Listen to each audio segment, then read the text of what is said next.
Next அடுத்து நம்ம piece வச்சு ஸ்டிச் பண்ணிடலாம். பீஸ் வச்சு ஸ்டிச் பண்ணுறப்ப நிறையா பேத்துக்கும் கிராஸ் பீஸ் வச்சு ஸ்டிச் பண்ணுறப்ப நிறையா பேத்துக்கு அந்த கழுத்து வந்து ஒரு படிமானமாகவே வந்து அவங்களுக்கு வர்றதே கிடையாது.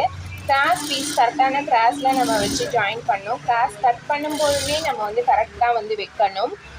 இப்போ இந்த நெக் வரும்போது அப்புறம் வந்து பார்த்திங்கன்னா நம்ம வந்து இந்த கிராஸ் பீஸை இழுக்கவே கூடாது. இழுக்காமல் வச்சு ஸ்டிச் பண்ணால் மட்டும்தான் நமக்கு வந்து அது கரெக்டாக வந்து வரும். இப்போ பாருங்கள், அதே மாதிரி வந்து பார்த்தீங்க அப்படின்னா இந்த இடத்துல நீங்கள் ஒரு சின்ன கட் கொடுத்துடலாம். இந்த வளைவு வர இடத்துல எல்லாமே ஒரு சின்ன கட் கொடுத்துட்டு நம்ம வந்து ஃபோல்டிங் பண்ணோம் அப்படின்னா நமக்கு வந்து ரொம்ப அழகாக வந்து ஃபோல்டிங் ஆயிரும். நமக்கு வந்து அந்த இடத்துல அந்த கழுத்து ரவுண்டு வளைவு வர இடத்துல துணி வந்து தூக்கிட்டு இருக்கிற மாதிரியே வந்து இருக்காது. நல்ல ஒரு படிமானமாகவும் அமைப்பாகவும் இருக்கும். இப்போ நான் வந்து இது ஃபுல்லாக தையல் போட்டு எடுத்துட்டேன்.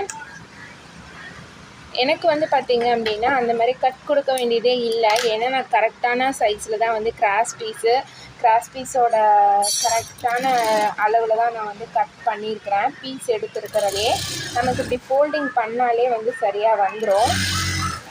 இப்போ பாருங்கள், நமக்கு பேக் சைடுமே வந்து அதிகமாக துணி இருக்காது.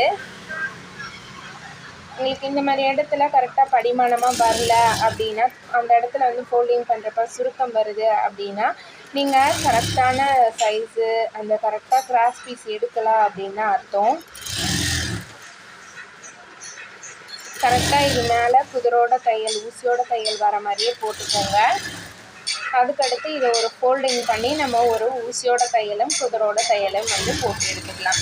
ப்ளவுஸ்க்கு அழகே வந்து பார்த்திங்க அப்படின்னா நமக்கு அந்த நெக் பீஸ் தான். நெக் பீஸ் அழகாக இருந்தால் மட்டும்தான் சரியாக இருக்கும். பார்த்திங்க அப்படின்னா கழுத்து பீஸ் பாருங்கள் எவ்வளோ அழகாக நம்ம வந்து ஸ்டிச்சஸ் போட்டு எடுத்துக்கிறோம். இதோட ஃப்ரண்ட்டும் சரி பேக்கும் சரி நமக்கு எந்த இடத்துலையுமே எக்ஸ்ட்ராவாக துணி வந்து தெரியவே தெரியாது. அதே மாதிரி இந்த கார்னர் வர இடத்துலையும் பாருங்கள் நமக்கு எவ்வளோ படிமானமாக வந்து வந்திருக்கு அப்படின்னு சொல்லி இதே மாதிரி நீங்களும் வந்து ட்ரை பண்ணி பாருங்கள். நெக்ஸ்ட்டு அடுத்து நம்ம இதில் வந்து ஸ்லீவ் வச்சு அட்டாச் பண்ண வேண்டியது தான். ஸ்லீவில் எப்பயும் குடஞ்ச பாகம் வந்து இந்த சைடு போகணும். ஸ்லீவ் அட்டாச் பண்ணுறதுக்கு முன்னாடி இந்த மாதிரி ஒரு தடவை வச்சு பார்த்துக்கோங்க ஏதாவது முன்ன பின்ன துணி இருக்கா அப்படின்னு சொல்லி. இதில் பார்த்திங்க அப்படின்னா லைட்டாக மட்டும் துணி வந்து அதிகமாக இருக்குது. அதை மட்டும் நான் கரைச்சி விட்டுட்டு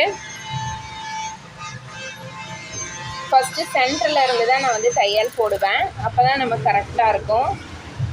இந்த பாதி பீஸ் வந்து இந்த சைட்லேருந்து வச்சு தைச்சிட்டு அதுக்கப்புறம் பாதி வந்து அந்த பக்கம் ப்ளவுஸை திருப்பிட்டு நம்ம வந்து மீதி பாதி வந்து தைச்சி எடுக்கணும். இதை ஃபுல்லாக வந்து தையல் போட்டு எடுத்துடலாம்.